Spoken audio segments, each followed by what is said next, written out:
And good afternoon. This is a Water Break Wednesday presented by Crown Royal. My name's Drew Dougherty of Texans TV. And next to me is Deepi Sidhu of HoustonTexans.com and Texans Radio and Texans TV. Good to be with you, Deepi. As always, want to answer some fan questions that sound cool? That sounds great to me. Let's do it. Yeah, I didn't really put the L on the end of that. I said K on accident. I don't know. I had one of those like brain malfunctions, but does that sound cool? We're going to talk about a few things. David Culley met with the media a few moments ago. He was asked many questions about Zach Cunningham, the linebacker, was waived this morning, so he's no longer a Houston Texan. And basically, the reasoning was for the good of the team, the separation there. So Zach Cunningham not going to suit up. The same guys that were playing last week, Kamu Grugier-Hill, mainly going to be in the mix. So no Zach Cunningham anymore. And then as far as the quarterback position goes, Tyrod Taylor had what Culley called a slight hyperextension of his wrist, and he should be okay. And he's going to practice as well as Davis Mills. And there has not been a decision announced, at least, as to who is going to start Sunday against the Seattle Seahawks, Deepi. Yeah, and it's probably something that we're going to have to wait a little bit further in the week to find out the answer to, because David Culley does not speak to the media on Thursday. So he did his pre-practice press conference. We are going to go out to practice in a little bit.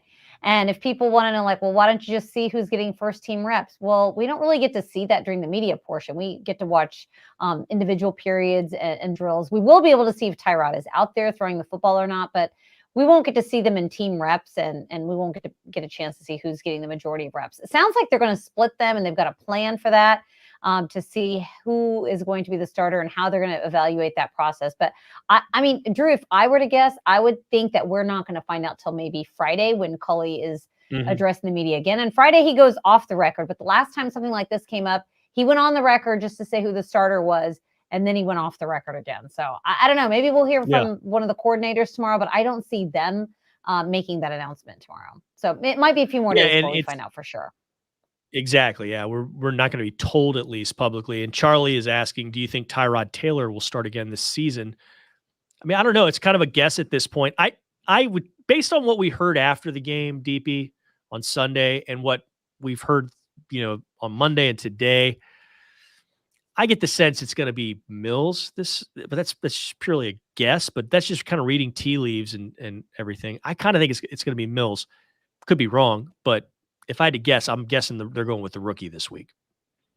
Yeah, I mean, David Culley talked about it. The offense just isn't moving the ball. They were shut out Sunday against the Colts. So I think they put Tyrod Taylor in at under center because they thought he gave him the best chance to win. But if you're not winning and you're not moving the ball, then what's the harm in putting a rookie in? Because you have to take your lumps anyway with a rookie as they get up to speed, as they get more seasoned, as they see more different looks from defenses. So it'll get him some experience, and then they can really evaluate Davis Mills and see how he's coming along and to see if he's making that growth that they want to see from rookies. They said that they already saw a little bit of growth when he came in late in Sunday's game, that he was picking up blitzes a little bit better. He was moving around a little bit more. Now, they didn't score any points when Davis Mills entered in the fourth quarter, but maybe they'll see something from him this week in practice, and maybe over the next few weeks that'll give them a better evaluation of what Davis Mills can do. No doubt. Joshua asks this one: why did the Texans waive Zach Cunningham? And that was the first question out of the gate this morning at the press conference. And here's what Culley said. He said, we have standards, and I didn't feel like those standards have been met consistently. I felt like I made a decision that was the best for the team. This is about the team. This isn't about any individual. So team decision, that's what he went with, and we will see where Zach Cunningham winds up. But he was drafted here in 2017 in the draft that also saw the Texans take Deshaun Watson, amongst others. So no more Zach Cunningham with the Houston Texans, and we'll see, Deepi. But that was basically the answer that Culley gave when asked why the Texans waived him. Yeah, I got the sense that, obviously we saw in Sunday's game, Zach was inactive for disciplinary reasons. But I got the sense that this wasn't just a one-time thing. It was something they had sort of talked about throughout the season. And obviously we saw it in preseason as well. So it was a little bit of a recurring issue, and they had talked about it and said these things need to sort of happen in order to not have the disciplinary issues. And those things didn't happen, or, whatever rules were broken. To me, if I'm reading between the lines, it sounds like it was something that was sort of ongoing, that a warning was given, and then those expectations were not met. And that's why Zach Cunningham was released and why he was released now. So we're totally reading between the lines. Obviously, they're not going to comment on internal conversations that they've had with the players, but we've sort of seen this play out over the course of the season, that it was more than just a one-time occurrence. But I think this last game, maybe him being inactive was sort of the camel that broke the straw that broke the camel's back, if you will. Or the camel that broke the straw's back. Alex wants to know, why do you think we're having a hard time getting the ball to Brandon Cooks? Well, it's not just Brandon Cooks. I mean, it's kind of in the last game, it was all the wide receivers. I mean, there's many, many reasons there.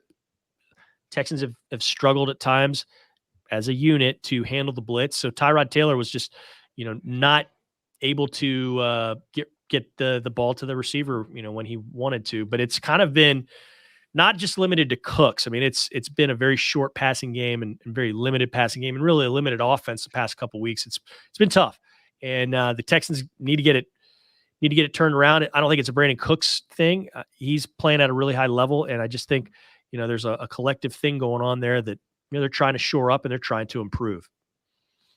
Yeah, I mean, I think everyone knows that Brandon Cooks is the number one target on this team, and he was especially the number one target on third down. So you're right, Drew. I mean, the offense as a whole is struggling. It's not that there's anything that Cooks is doing wrong, or that they've gone away from using Cooks more in the game plan. I mean, maybe Cooks was being doubled a little bit more, but I think recently the entire offense has sort of struggled.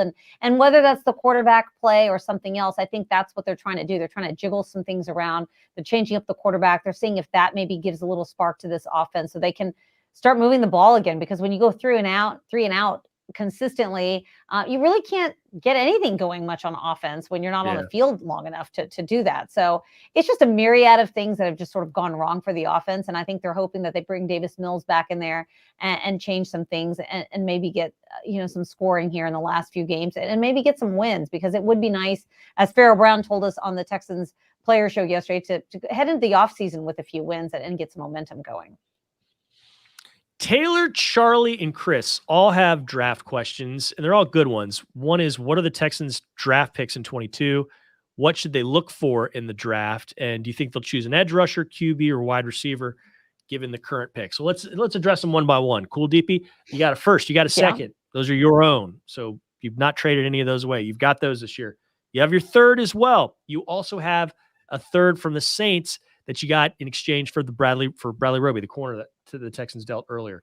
You have your own fourth, no fifth, and then you've got 3 6th-round picks and a 7th.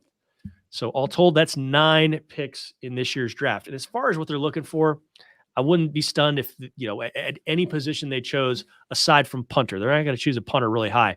But any place else, you could make the argument, yeah, that makes sense. I would think it's probably going to be on the defensive front, maybe at cornerback, perhaps a safety, perhaps an offensive lineman. But I don't think you can go wrong really at any position in this draft, as long as it's just a stud that's the best player available, who it's looking like that's where the Texans are going to pick. The BPA, it's not an exciting thing to say, the best player available, but it's going to be the right one, because the Texans can use help. David Culley was asked about, well, you've lost Zach Cunningham's production. How's that? What's the deal there? And he basically said the Texans are 2-10. So, his production was not getting a bunch of extra wins. So I think they can get a good player at the top of that draft, and they just need to take the best player available. Yeah, I mean, I'll talk about what I want to see in the draft. I mean, I think right now the Texans are supposed to draft 2nd overall. I mean, they're just behind the Lions, who won their first game on Sunday. So I was talking to John Harris about this actually after the press conference. I asked him what he thought about the edge rusher out of Michigan, Hutchinson, because I thought, does he have any comparison to JJ Watt? Just maybe just playing, in the Midwest. And Johnny said like he could be a JJ. He had heard that he is like maybe a 4th Watt brother. So I mean, that's pretty exciting. And he thinks that he may go number 1 overall. So I think there's a lot to be excited about, even if it isn't on the offensive side of the ball, because certainly this team is going to need a lot of talent moving into the future. And to get a 1st-round pick, I think that is exciting. because we haven't really had that in the last few drafts, to have a really exciting first round pick or a really high pick. So even if it's not a quarterback, I think there's a lot of talent in the top end of the draft. And even if you pick a little bit later in the first round, hey, there's an edge rusher out of Purdue, George Karlaftis. He's pretty cool. So I'm just going to throw that out there. But I'd be cool with an edge rusher. I'd be cool with whoever we take in the first round. I'm just happy to have a first round pick again. And I mean, I think that this team is going to look at all positions, because you have a lot of guys that are on 1 and 2 year contracts. So, and a lot of them are done after this year. So they're looking to rebuild this team from all fronts. But I think a wise coach once said you can never have too many pass rushers on your defense. So if there's not a quarterback that you want to take or somebody else in that top 5 pick, then yeah, let's go defense. Let's do it. We got lots of months to talk about this though. Oh, so many. Now we don't always get to every question on this Water Break Wednesday presented by Crown Royal, but we'll try to next time. And if you ask one, I'm going to try to answer it in my Dear Drew article that's going to be coming out in the next day or so. So Bethany, hold tight with that wide receiver coverage question. And Deepi, it's always fun doing this with you. And we couldn't have done this without Tyler Marcotte and Amanda Caffey behind the scenes making it all work. So thank you to those two. Thank you for checking us out. This has been a Water Break Wednesday presented by Crown Royal.